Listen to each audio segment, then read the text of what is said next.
Welcome, everyone. We're really happy to have Torsten Schrank here with us today. He's going to talk about the character design he did on the Netflix movie Klaus. Welcome. Thank you. And we're going to start right with the trailer and look at that and to see what it's all about, and then we get into detail.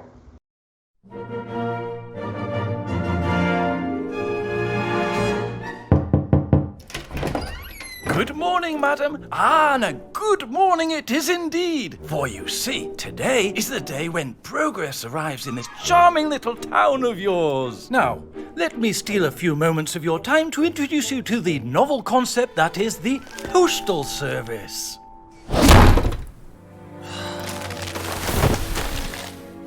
It's been 176 days. 176 days since I arrived in this godforsaken place in the middle of nowhere. Ah, I can see that you're an intelligent fellow. Obviously, I've come to the right... No, wait! Ah! All you have to do, they said, is set up a working post office over there and return home a conquering hero. Piece of cake. Ha!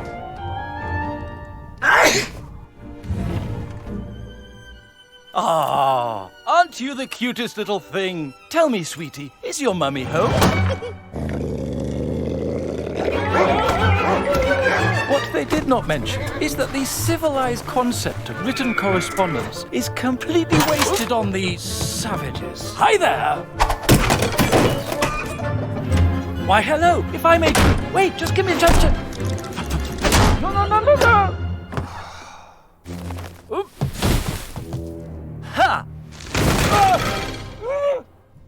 So here I am, trapped forever in this inhospitable pit of a town, with no hope of ever escaping. I need something big, something extraordinary, some miracle that will get these people to start writing some letters.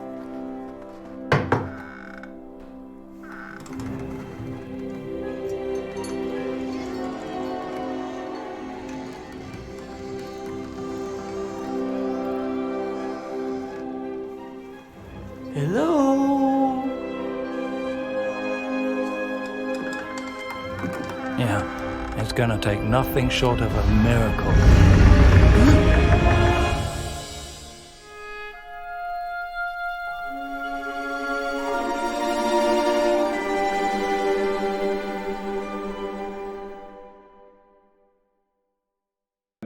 Apologies, this was not the trailer, it was the proof of concept. This one was from, I think you said... that was from 2015.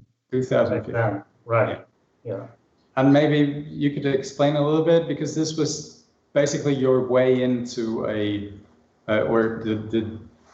what opened the door to a big production. Well, that thanks to that proof of concept, Netflix gave green light to that project. You have to know that Sergio Pablos pitched that project several times to other studios and then several times to Netflix. And he got answers like, no, we are not interested in 2D, we're not doing 2D. From Netflix came the answer the first times, no, we are not really doing feature animation. And besides that, we are not really looking for Christmas-related stories at that moment. But Sergio kept on polishing his pitch for Klaus, and until he said, okay, let's do a proof of concept. Because I still remember the time I was working for Smallfoot for Warner Brothers at that time with Spa. And because that Smallfoot is a creation by Sergio Pablos. And so I was doing character designs for that movie, and all remote from my studio here in Berlin. And then I went over to Madrid for being there at the studio for a short amount of time.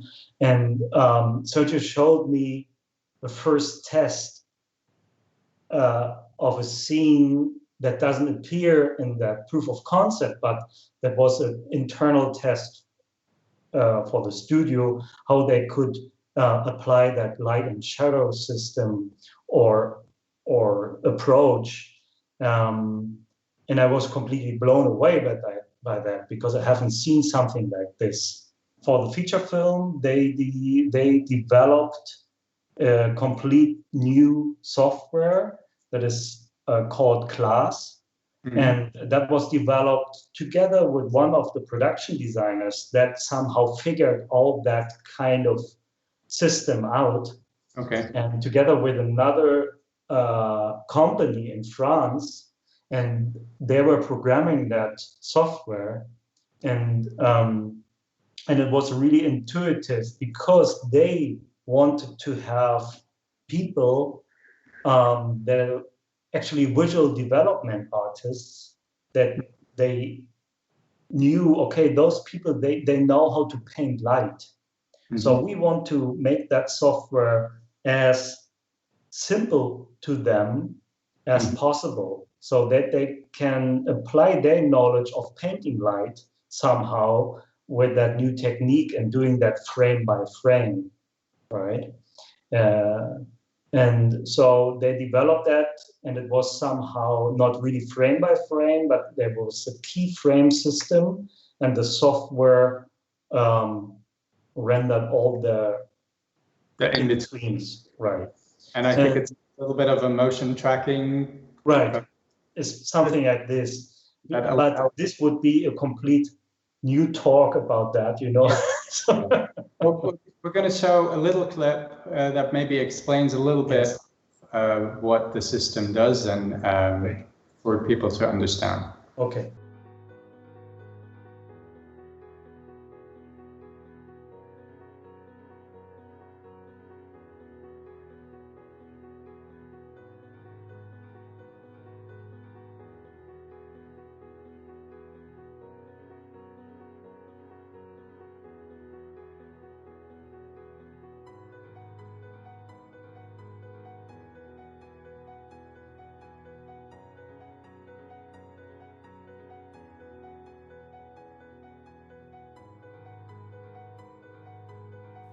The last touch is to add two big shapes that will subtract the rim light on the shoulders with a big gradient, and that's how it looks at the end in the movie. All wait, don't touch that! Impeccably organized for you! No!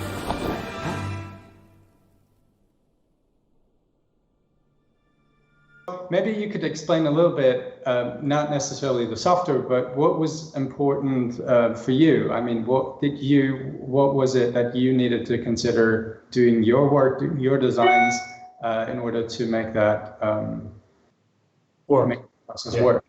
Yeah. Actually, yeah, that somehow it influenced the way I was designing then. But this I already saw when I have seen the proof of concept. And that was only maybe 90 seconds or a minute long. Mm-hmm. And I was thinking how they will do that with really complex character designs, with a complex clothing, with complex clothing, folds, wrinkles. How can they do that? That is really time consuming. Mm-hmm. So keeping that in mind, and of course, when designing, one has, that should be as well a part that you have to be aware of, is production value and production costs and whatever. So when I'm designing, I had to keep that as well in mind. So I knew already, okay, what would be the best way to make the life of those artists that have to lead those characters later on much easier. But I don't want to lose any artistic or feeling or style. Mm-hmm. So how I can combine those things. So this simplicity was king at that time. Well, that's maybe a good transition into the character designs themselves. I think you have a couple of examples for us where you can show. Yeah, I have. Let me share my screen here. I guess we can just quickly go into that, how much environment and character design were working hand in hand on that production. That whole style that is so dominant in that movie was developed by the production designers, and that was already somehow set up with that proof of concept teaser, right? And with the first developing work they did for that movie, for that proof of concept work. And so I took some of them. Those were already production work they did in the really early stage of pre-production of the movie, actually. And I took those and analyzed them, what kind of shape language they are using. And maybe I can take those shape languages and can put them into my character designs, because the main goal is to create a believable world. And this is you can only do that if characters and environments, they're living in harmony, let's say, there's a unification and a harmony in the style. So I don't want to have here my environments and here my characters, and they have a completely different language. That is not believable. So trying to learn to see design language, right? That was established by the production designers. Of course, I talked with them about that, but I did my own homework. And this is my homework that I did. So I took a few images and just tried to find shapes. So I really saw, okay, for the nature, they were using really round shapes, really organic shapes. For architecture, they were using sharp triangle shapes, and on top of that, they put really little tiny details. So, and knowing that, we can go into that because the movie actually, of course, this is all spoiler here. The movie has actually, you can cut it down, or you can really say, okay, we have three worlds in the movie. We have the world in the beginning, that is the world where the Post Academy is, where Jesper grew up actually. Then we have the world of Smearensburg, where the main part of the movie takes place. And we have the world of Klaus, that is a part of the world of Smearensburg. And every of those three worlds got a really specific, particular shape language. So here just really just showing the main shapes of those worlds. We have in the first world, where Jesper grew up, we have a rectangle. It is really all really vertical, right? So vertical shapes, really elegant shapes. In Smearensburg, we have a combination of that really organic shapes, and we have the really sharp, aggressive triangle shapes, right? And for Klaus' world, we just have, let's say, really blocky shapes, rectangle, square shapes, right?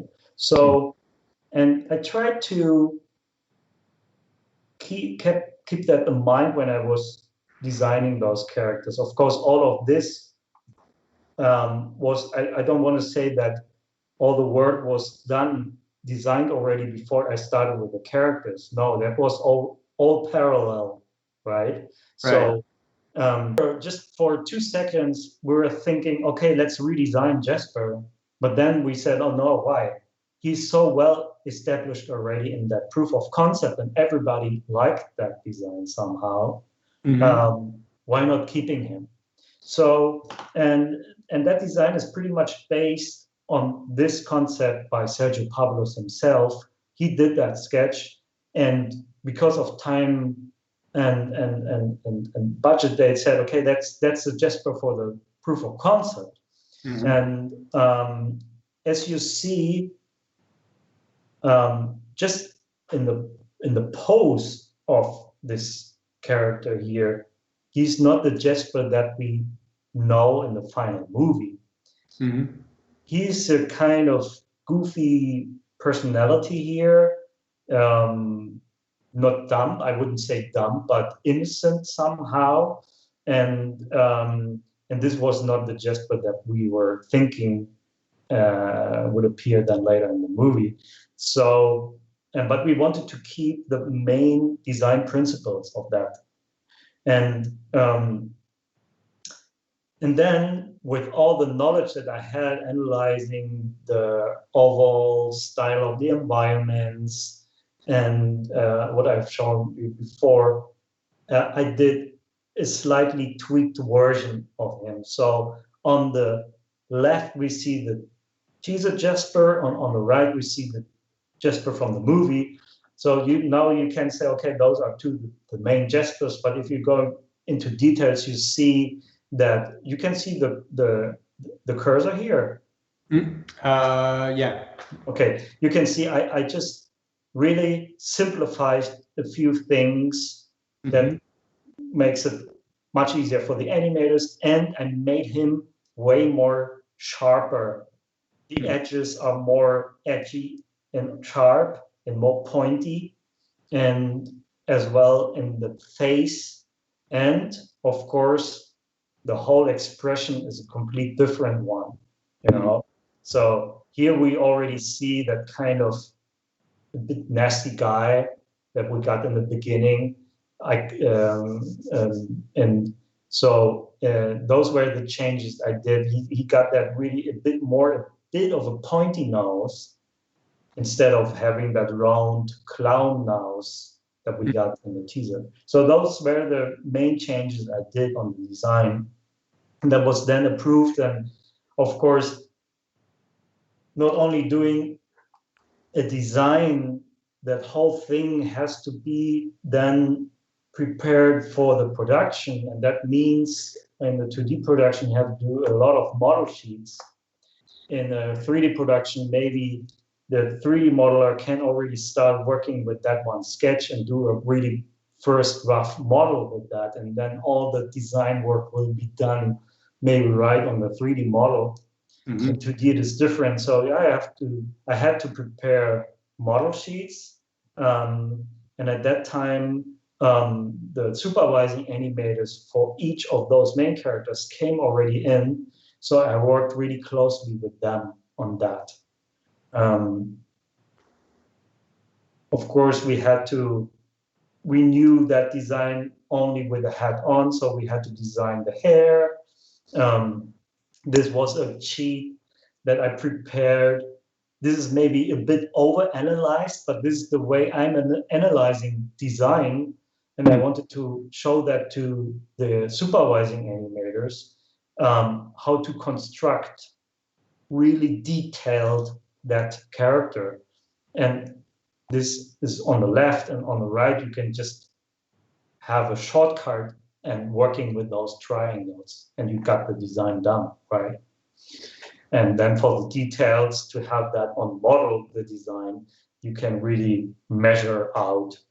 And this as well, this was a sheet, a kind of refresher, I called them refresher, that was done during the production already, because then we had our animators, and I guess Jesper was animated by a lot of animators, different animators, let's say around 20, 30 animators that somehow at one point or another had to animate Jesper. So, but they had to design, they had to draw him quite a model because the production was asking for that, because the layout team was a really young team. It was really hard to find really experienced layout people nowadays. And so they had to train their own layout people, and they were really young. And usually that putting the character on model is mainly cleanup work and assistant work. But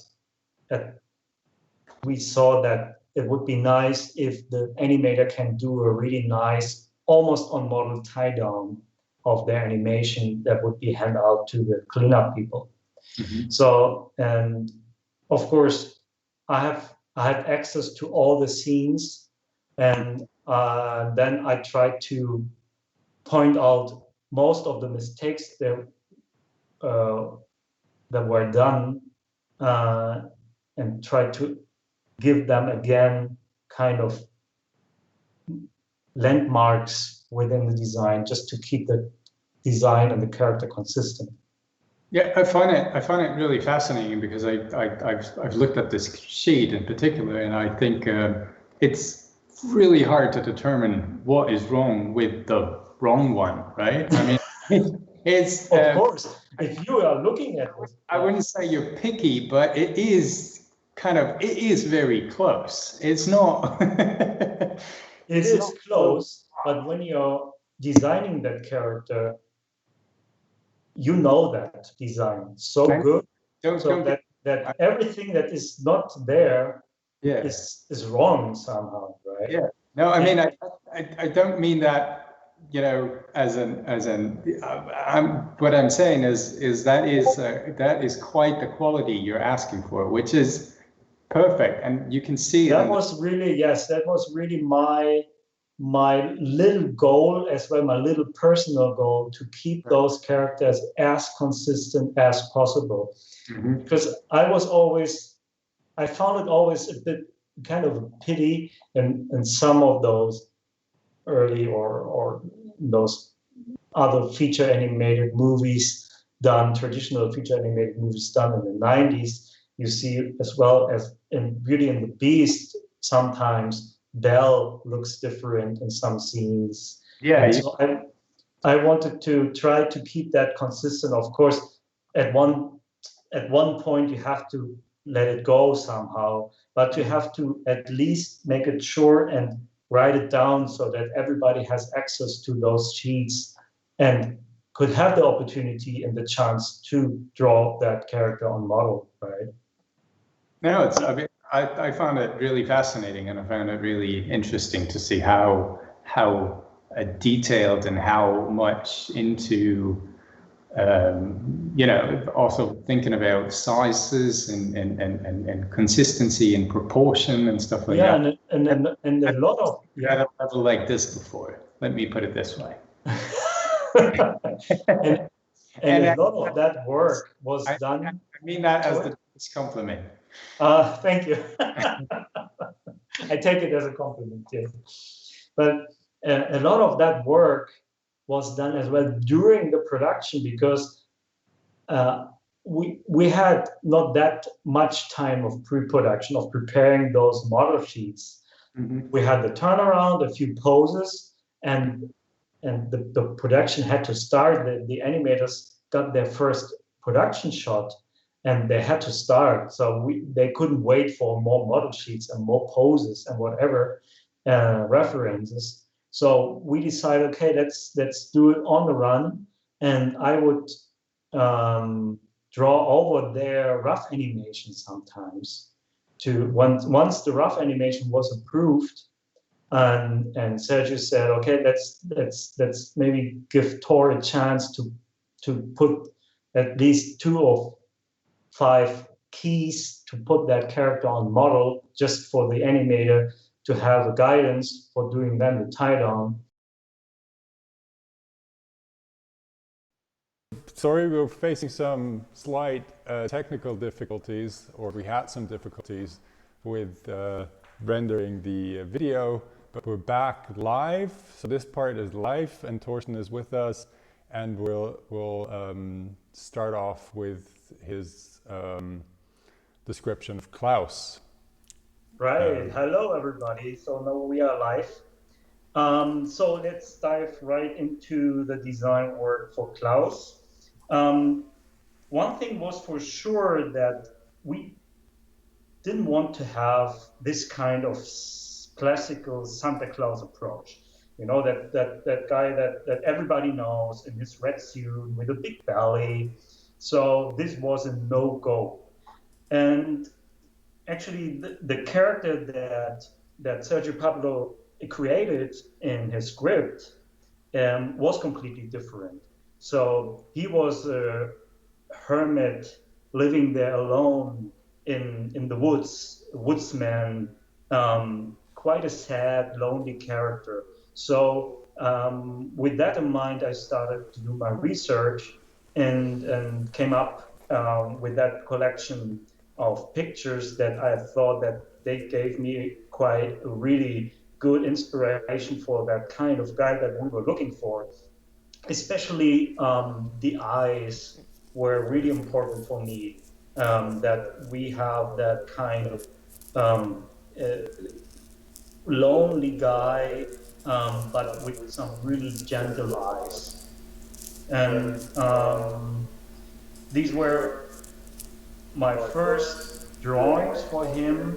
There were, I have to mention that there were already a lot of design work done from other designers. Want to mention is Daniel Fernandez, who did a lot of design for the character of Klaus for the proof of concept trailer, even though we don't see him really there. All those designs were really, really shape driven, so we had a really big body and a really tiny, small head, what is nice in terms of contrast. But it is then later to keep that as a really believable character alive in a 90 minutes movie, we had to go and trim it down a bit. So I adjusted a bit those proportions, even though we wanted to stick to that really bulky squared shape, because it was really, really important to have that contrast between that dedicated, thin, triangle-shaped Jesper, and to find a really good contrast to that shape, we went for that squared, bulky shape for Klaus. So here are more concepts for his head. Especially here, I focused on the eye area. And anyways, you see that there's a lot of try and error, but it is really nice during the developing stage that you are still free to do those failures and to do that try and error, because you want to look for it. You are searching for something, for the spark, right? That somehow a drawing that says, yeah, there's the character is there. For example, yes, we got an egg.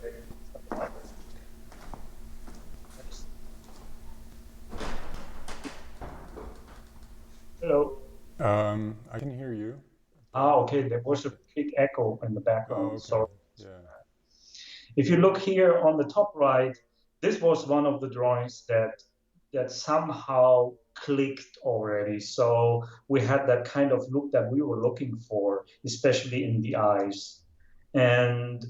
But this was another one I presented to Sergio, and he said, yeah, wait, this should be the stepping stone for us. He really liked that area, that eye area, especially that really iconic nose shape that I even pushed more in the final design. So despite all the other stuff, the hair wasn't right at the moment, but especially the eye area was what we liked. And so I developed it more. I went for a full body design.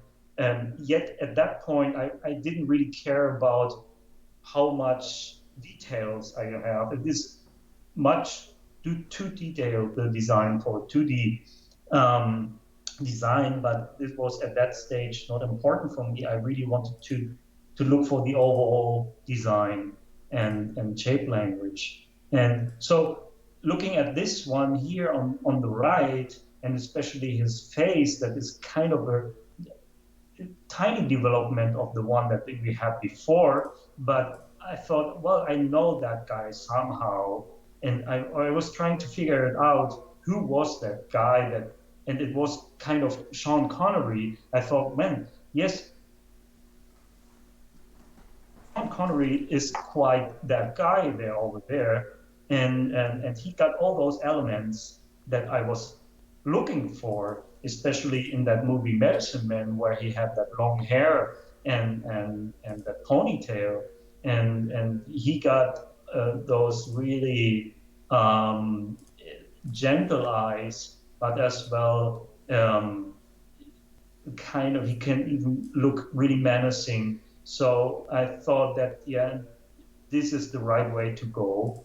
And actually, based on all that, I came up with that final design that was approved by Sergio, and that went over then to the supervising animator who did the first test animation on it.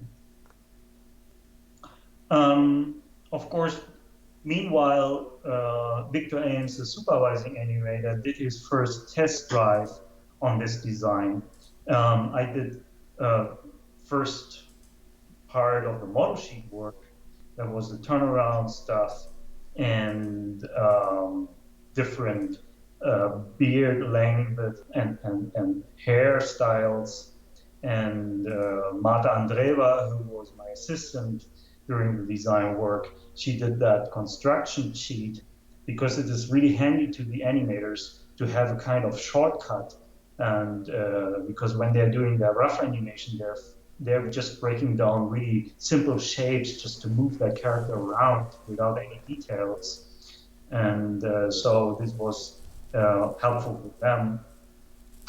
And together with Victor, I then developed the first expression sheets just to sneak and to dive a little bit more into that personality of Klaus, that hermit, that kind of guy who's living alone. He can look aggressive, but he could also look really gentle. And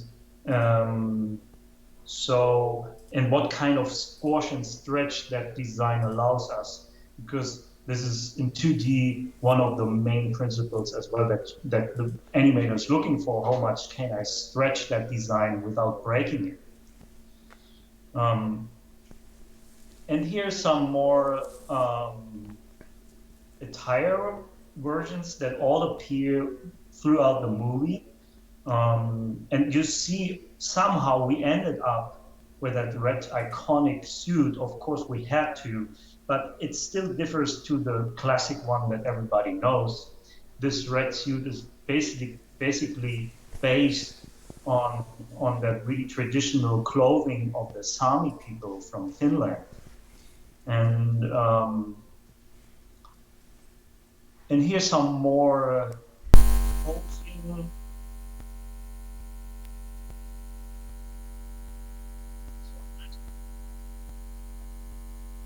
Can you hear me? Yeah. I can hear you. We have Okay, a little perfect. Now it's discrepancy better, with yeah. the microphones. I'm turning so it the off color every design, once in a while. I wasn't really involved in the color design, and it was done by the art directors. But as you see, he was really dark. The color palette is really dark at the beginning, so that even underlines the kind of personality that we wanted to show in the beginning of it.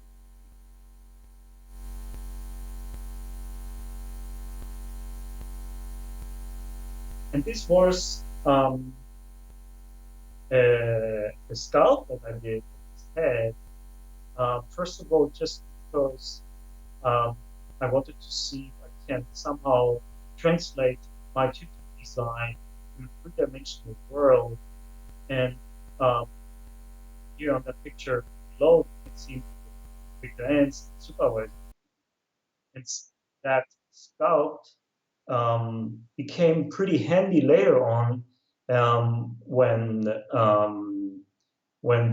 light and shadow department started their work trying out to find models.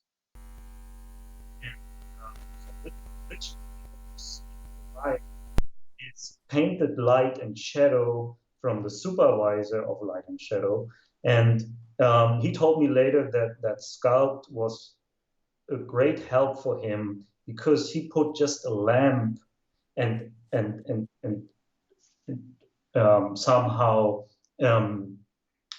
tried to copy that what happened on the sculpt on the 2D drawing done later on, right? How light behaves on that three-dimensional body, and especially with those really strong shapes like the nose and the eyebrows, right? And we needed the younger version of Klaus here together with his wife. So that was really nice for me to go into that, because I always wanted to know how was that guy before his lonely life. And those were some first development sketches. In general, I'm doing a pile of development sketches that I'm presenting them to the director. In this case, there were around maybe 10 different options just to start the discussion. And we ended up with that one. It was one of the sketches that I presented, and it was the home run, let's say. Also, the situation between Klaus and his wife. And so you can see that many times it is not only the shape language or that the design looks appealing. No, it is most of the time the attitude that you are presenting together with the design that makes it that you can sell the design better if you're just showing the right attitude for that character or for that design. And here, once again, what I said with the combination of the world where the characters belong to, here you can see really that the shape of Klaus, the squared shape, really found its place as well in the world that he's living in his house, in the barn. And even if you just look at the door even has the same shape like the character. Alvar, as I said, I started with Alvar back then in 2015. So, and there sorry, that was too fast. And there we already got somehow the main concept done. So that one on the left, that was the one that Sergio gravitated to the most. And when we started then back in 2017, it was then said, okay, let's go back to that concept and just trying to tweak it and massage the design and make it work with the overall world that we developed, right?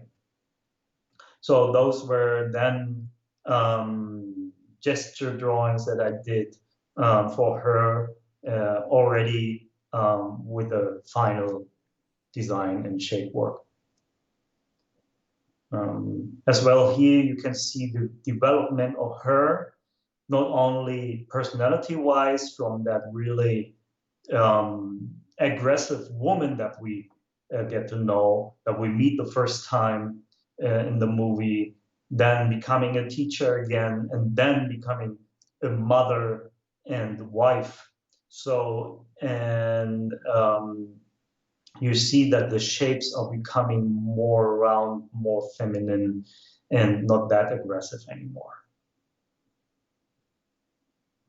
Here again, that example, world and character, and what components are repeating themselves in the world and in the character. Margot was a really fun character to work with. Actually, I was underestimating her in the beginning. But in the end, we found out that was one of the characters that most people like, and fell in love with her.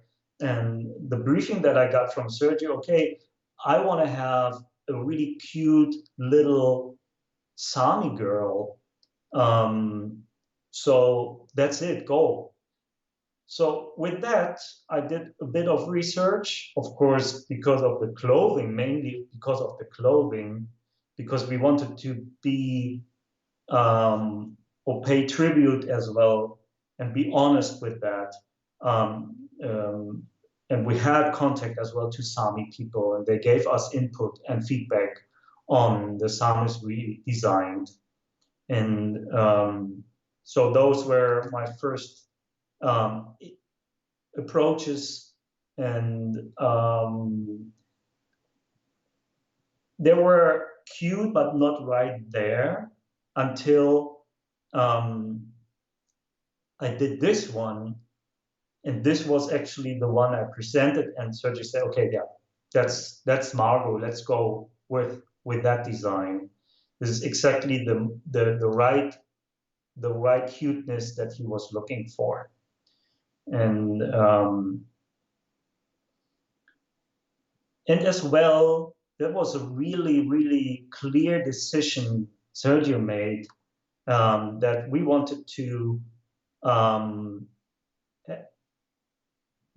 maintain her original language. So she's talking Sami. This is not a made-up language that you can hear in the movie. This is real Sami language. And so, and it wasn't really important for us that the audience can really understand her, what she's really saying. It is more or less her gesture and how she speaks and how Jesper reacts. So Jesper somehow shows a reaction that makes us understand her as well. And so in the end, what I said in the beginning, that somehow I underestimated her, she became a really important character. And yeah, I really enjoyed working on her. Yeah, that's it so far. I think it's, can you hear me all right? Yeah, I can hear you. Yeah, okay. I stopped sharing screen. Okay. You can see me, hopefully. Yeah. I guess. I think we're going to switch to, and here I am. Yeah, thank you so much, Torsten. That was great. That was amazing. Thanks for improvising and doing the last bit, because we pre-recorded the first part of the interview. Right. And the second part was live due to some technical difficulties on our side, rendering video and getting that. This is all done. Okay. Yeah, well, thank you so much. You've been so very patient with us, and I can, if someone else is watching who's organizing a conference, I can definitely recommend Torsten. He's the most patient, kindest speaker we've had in a long time.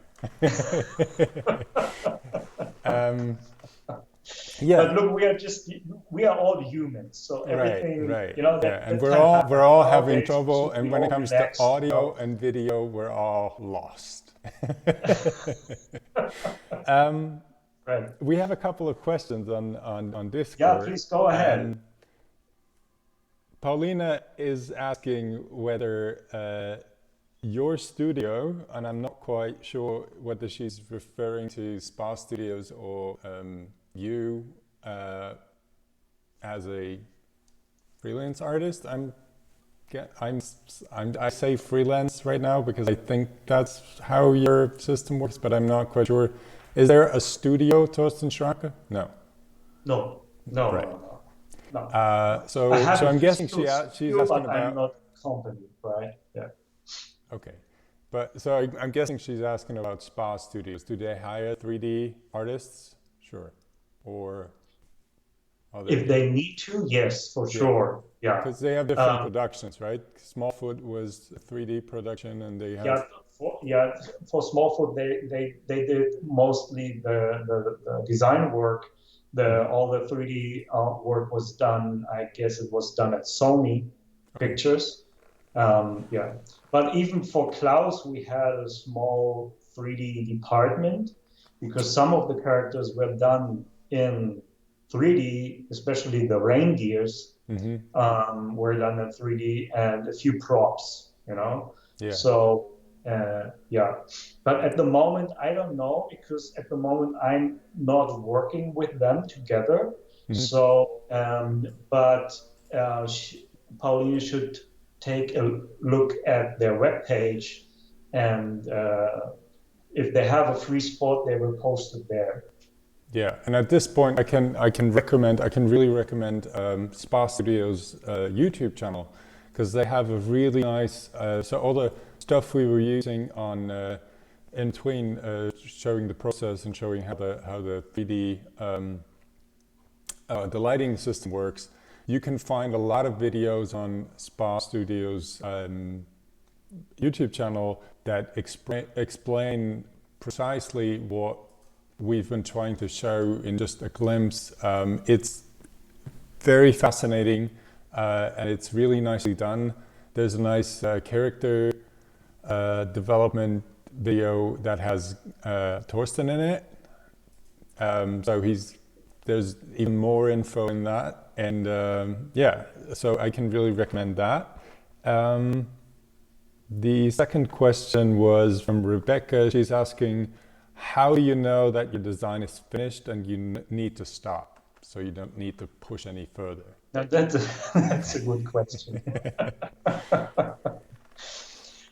Well, when you are working on a production, I guess the design is done when the director is approving it, or if you need to finish it because production is asking for, so you have to come up with something, even though you would love to develop it more, but somehow you need to have it done. So I guess for me as an artist, I could keep on working on those characters endlessly, right? But in the production, of course, the director tells you when the design is done or not.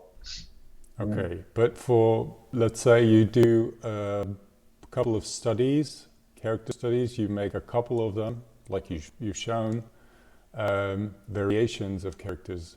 Where do you stop? Where do you think, okay, this is enough detail, or this is what I wanted to show, or I'm guessing there's also some of the stuff you just don't put in there because you're not satisfied with it. Or right, of course. As I said, there's a lot of try and error, and usually I try to offer as much as possible to the director, because if the director he wants to see stuff, because that's the reason why they're hiring me. I should push that whole thing to a next level and bringing in my ideas and my point of view on that character. So I usually not doing only a couple. I usually do, of course, that depends on how much time they're giving me. But let's say they're giving me a week of work, of really just concentrating on one design. I maybe come up with 20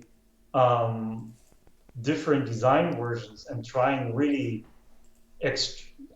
to cover everything from really extreme designs to more generic and something in between, so that we can really say, okay, this for sure not, this as well. Not this is maybe too extreme. That looks nice. That could work for a single illustration, but for a movie, it is way too much. And so you help yourself if you are doing more design work in the beginning, and you can offer more to the director, because with that you're opening new doors, and the director can even give you more input and more information about the character. Because in the beginning maybe you get the script and a short description by the director, but this is only the peak of the iceberg. So and it is always good to look at something and then start a discussion, and then you see, okay, no, I went a completely wrong way, so let's go the completely opposite direction, right? I think it's. So, I mean, I would say I think a lot of people underestimate the process of exclusion. You know, of saying, understanding what I do not want. Exclusion. Yeah. Understand what I don't want is just as important as understanding what I want, right? Right. And sometimes it makes the process a lot easier to just definitely. Of course, and it is said development, so it is you are developing something. And if I would know already everything, so I just say, look, this is the design done. Right. But I need to give myself as well that time of develop something, trying out things, doing research, and so on and so on. Right? Okay. Well, that leads perfectly into our next questions. Where do you turn to when you hit a barrier to start running into circles while designing a character? So what do you do when you're lost? That happens. Yeah, that happens quite often. That happens many times when the director isn't yet sure about the character, right? So then you see already it is really hard that I can get more information, because even the director is still developing that character for himself and as well in the story. So if that happens, leave that character aside and start with another one. As well, when you're going to a dead end with the design and you're just trying to tweak a design and somehow make it work, if there's a certain feeling I'm getting when I'm sitting down and trying to make that design work, and it doesn't work. That shows me, no, don't spend more time on that. Okay. Try to explain that to the team, that this design somehow is in a dead end. So why not starting from scratch again and with a fresh point of view?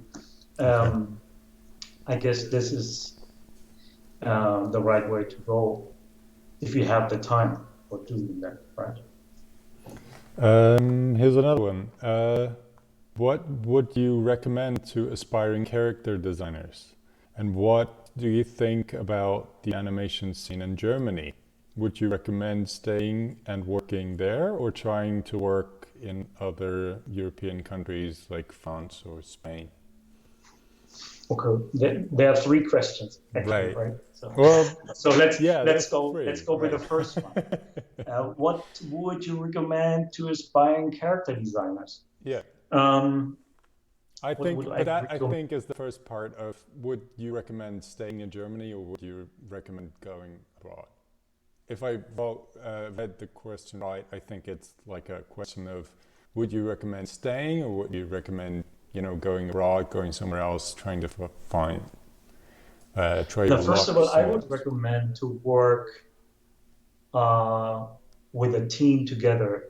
Always going there where you can have the opportunity to work in-house, because this is the most important, to do those connections with the team, and to get to know the discipline of work and how that whole machinery works, right? And once you did that for a while, then you can say, okay, I will work from now on freelance. But this is, did work for me pretty well. And in Germany, unfortunately, somehow there were better times in animation, I would say that. Okay. I don't have, I have just maybe, I had 1 or 2 clients lately from Germany, even though I'm living here, but most of them are abroad, most of my clients.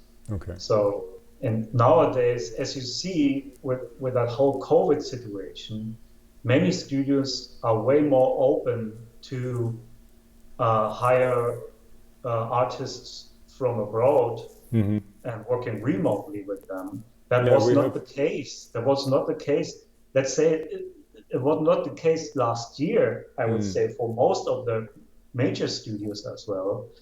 They were not really considering it. They have done that, but only with a few, but most, they prefer to have the people in-house. And now, I guess, and that will go on in the future as well, that they're more open to have access more to a wider range of artists, and they know that everybody somehow got the setup now to work remotely. So you should live there where you live, where you feel comfortable. So okay, right? Yeah, choose to live where you're comfortable. Right. How do you keep such a big variety when sketching on a character in development? I'm not quite sure if I understand that correctly. Yeah, I guess this is what the job is asking for. That you have to be versatile and playing around. It is all playing around with first of all with shapes, with contrast within the design. But nevertheless, I would always put the personality on top, right? If I would do a design just for the sake of shapes, it could be any personality, but I would like to see that specific personality that I have to design, and that the director is asking me to design. So all those knowledge about shape and contrast and whatever is a toolkit that somehow is a help for you to develop that personality. And of course, that brings you to playing around with it once you know somehow how to juggle all those principles and fundamentals. And then you start playing around with it, and then you're coming up automatically with a wide variation of different designs for the same character that you're looking for, right? Okay. Would you? Here's a personal question. Would you think if you were to, because you are used to work with decision makers like directors and other people who basically tell you, okay, that's the one. Would you, if you were the one to decide, do you think you'd be comfortable with that, or because basically your job is problem solving, right? Not finding a solution, right? Or deciding on something. It's finding a solution No, to I'm a not problem. deciding on something. Yeah. It depends on the production. Sometimes they ask for my opinion, of course, and always I'm giving my opinion when I'm presenting my designs. But then it is up to the director, because he's the captain on that ship at that moment, right? So I think what I'm asking is, do you think you would feel comfortable in the position of the captain, or are you quite okay with not being a captain and letting No, someone I'm else? quite okay without being. No, I'm quite okay with the position I got. So. No, because I sometimes I feel the same way. Sometimes it's nice someone else, is in charge and someone else is taking the decisions and it's not up to you, especially when it comes to, stuff that you developed yourself, because it's hard to abandon something. The thing is, it is nice to help deciding something. Right.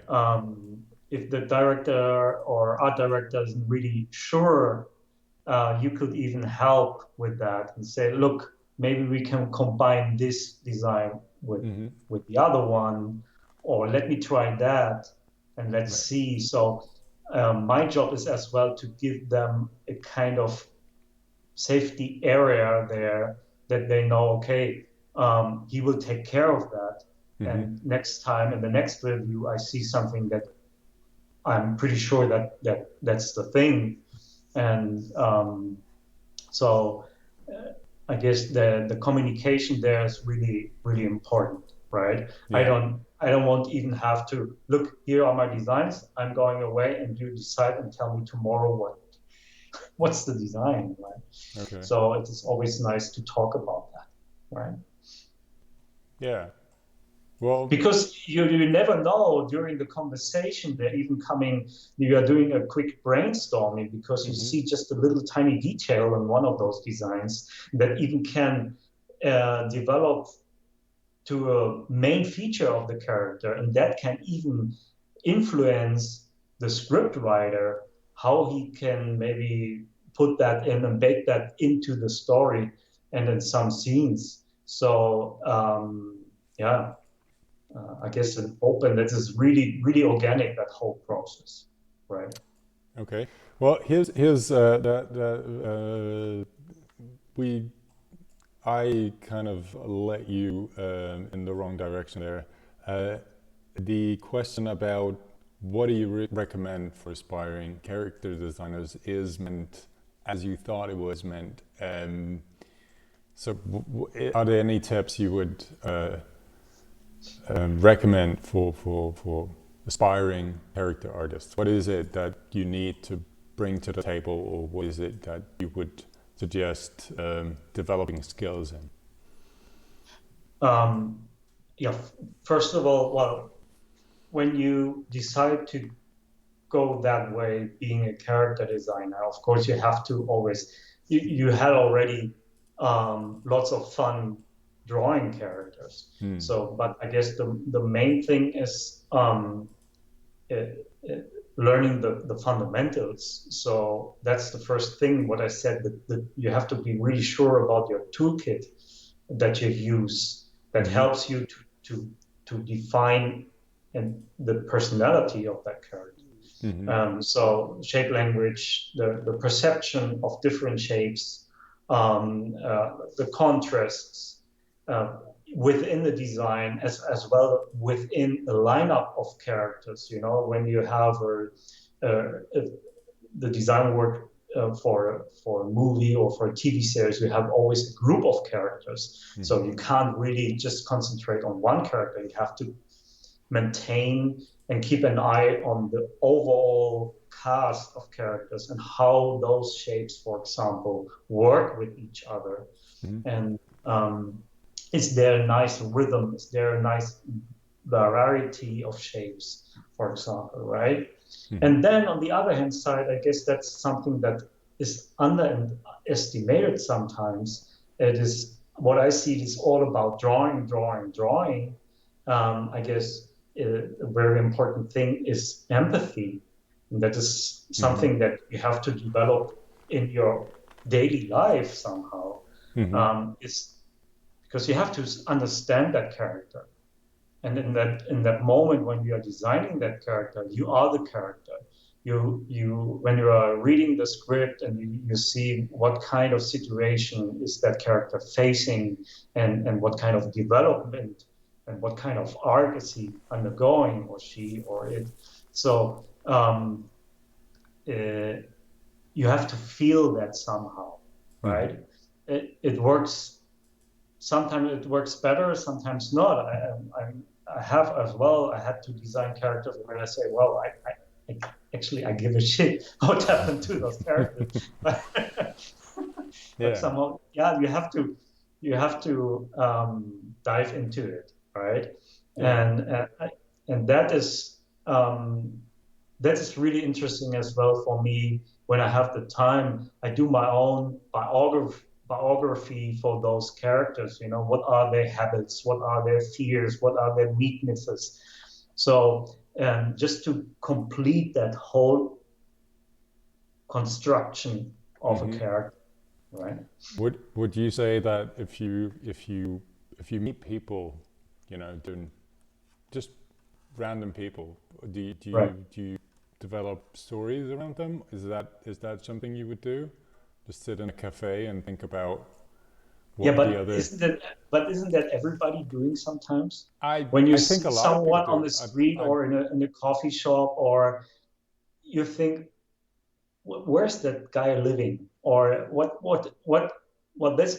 I'm always thinking sometimes is, when I'm moving around through the city, and all those people, they got up this morning. So at what time they got up this morning, and what's their morning routine somehow. So those are just some little things, you know, I really like somehow. This is like playing a bit, you know. Right. Instead of staring into my cell phone, I'm just looking around and thinking about that, right? Yeah, and I think sometimes people just underestimate stuff like that, because it feels like, yeah, everyone's doing it, and it's not really something you need to develop. Right. But I think it is to some degree. It is. It's a skill, and, you know, it's coming up with stories and thinking about other people and being, you know, a little bit of empathy. It doesn't have to be elaborated, you know, just tiny little things, you know. Right. So tiny little situations, moments that you can imagine with that kind of person, or right? Yeah. And this is a good training somehow, that helps you then later, because those characters are all fiction, so that doesn't really exist, but you have to design them, and they should exist then later in the movie, and the audience should somehow believe that those characters exist, right? Yeah, I think, I mean, for example, when you showed the pictures of a young Klaus, right. It was, I think you'd see that you were thinking about what is the relationship with his wife, with his former wife, what might they have gone through, and right. Of course that moment, you know, all the dancing and everything is beautiful, but then there's this moment of connection that really resonates. Yeah. Obviously with Sergio and all the other people, right. where you just see yourself and you kind of understand, and those are things that you can see in real life, right? It's something you don't have to know people. If people act like that, you know what, you kind of have a story to it. You know, you can understand the relationship, right? Right, exactly. Okay, so we have some more questions. How did you make Klaus? What happened as a feature film? It's such a big project for such a small animation environment. Germany, well, it's a Spanish production. The movie was done. The production was done in Madrid, in Spain, right? Yeah. So I was working from Germany remotely. And it says, how did you make Klaus happen? That was a big feature film. I think you've mentioned that briefly. I'm not quite sure if it's in so, but you mentioned that it was originally, it was always meant to be a full feature film, and Sergio was pitching it to a lot of studios, but he was rejected quite a few times, right? Yeah. Yes. Yeah. Okay, how do you find balance between such a graphic... I'm not sure if I understand that question. How do you find the balance between such a graphic design for feature animation? I'm not sure. Let me guess. Well, that is all how you find the balance. What I can say, it is a clear decision made, you know, to go for that style. So I don't. Sorry, but maybe you can Yeah, repeat that or maybe somehow. we can rewrite that. Yeah, rewrite Frame maybe that that. question. Do you use only shape for a character, or do you use several, one shape for a character, or do you use several? If so, how do you combine the shapes? So as Well, yes, of course. I would say you have one main shape for the character, and within that main shape that describes that character, you can play with combining and adding tiny little more other shapes, right? So, but mainly there's one big shape, because you have to somehow boil it down to one shape, because you need to make that character right away visible then and recognizable on the screen, right? And what you're putting then later on inside that character is up to you. As I said, when I was talking about Alva and her shape language, if you can remember, she's just a rectangle because she belongs still to that world of the post academy in the beginning of the movie. But inside that rectangle, you have that diamond head shape that has the perception of a meaningful life or something. Right. So you can play with that within the main shape. Within the main shape. But one main shape to kind of orient yourself. Exactly. In terms of, yeah. Distinction to the other characters, I'm guessing. Right. Yeah. Right. Okay. I think someone is typing, so maybe there's another one coming up. I'm using this little break to say thank you again for being with us, for helping us thank out. you. Thank you for doing that. I think it is quite a thing to lift that up. It's been a little. Yeah, but a big applause to you, right? And all the but all the we're visitors really here. No, we're really happy you guys are enjoying it, and we really have we have a blast. Even though sometimes during the thing it's getting a little stressed out, but there's a lot of appreciation from people all around, and we love that. Okay. Right. There's one more question. I'm going to ask this one, and then maybe you can maybe hang out or maybe look into Discord a little later and answer some of the remaining questions. Right. When you're designing a character, how do you balance? I think that's the graphic. Oh, that's the recreate. Okay. Yeah, yes. that's the How do you balance how graphic it can get for it to still be believable and fit a feature film? I guess there are no boundaries. The sky is the limit there. As far as, look, what keeps you watching a movie is sometimes not only how it looks, and it shouldn't be. It should be the story that keeps you watching that movie, right? So if you look at Shrek, for example, that style back then, in the days, that was what's that? It's a kind of weird style, but somehow you kept on watching that movie because of the humor and the grotesque approach. So I guess there are no limits. It is just a stylistic decision. Are you going more graphic? Are you going more realistic?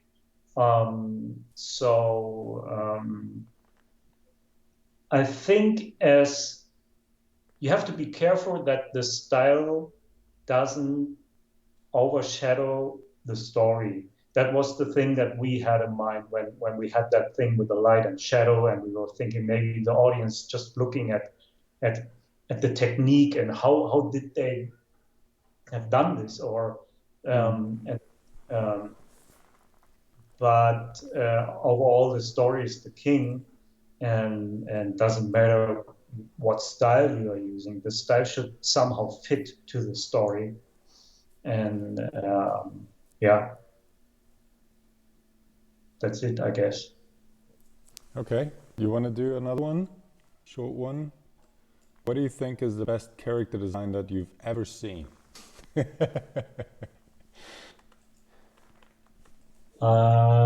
Klaus. No, not Klaus. I really like the stuff that Nico Malé did for Kung Fu Panda and for the How to Train Your Dragon stuff. And I'm a big fan of Carlos Rangel, who did a lot of design work for Corpse Bride and for the very first DreamWorks animation, DreamWorks feature animation, like Prince of Egypt and whatever. So those are some designs that I like. And of course, all the old classics, Milk Car designs, that Milk Car, one of the 9 old men from Disney, who was one of who gave that Disney look somehow to the Disney movies, right? Okay, yeah. Yeah. Is there anything probably from Asian movies or something that drives, or you would say it's not just a classical animation movies, but other characters? Of course, I like all the Miyazaki stuff, because of the simplicity sometimes. And so there's a lot of inspiration there, right? And there's so many different sources, so it's really hard to answer that question and trim it down and boil it down to just it's one. A little. I always feel it's like what's your favorite song? It's impossible. Well, it depends. Right? What of mood course. I'm in, it depends as well on your mood. So. Yeah. Okay. Well, again, thank you so much for being with us. It was a blast. You're gonna maybe answer some more questions on Discord. It was great having you. Into it.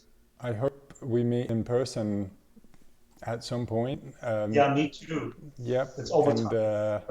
And it was great having you. Thank you very much for having me. It was a worthy ending to a very, very nice weekend. It's not. There's still stuff to come. There's a lot of rewatching and other stuff that's going on. Good. And there's another Q&A coming up. Cool.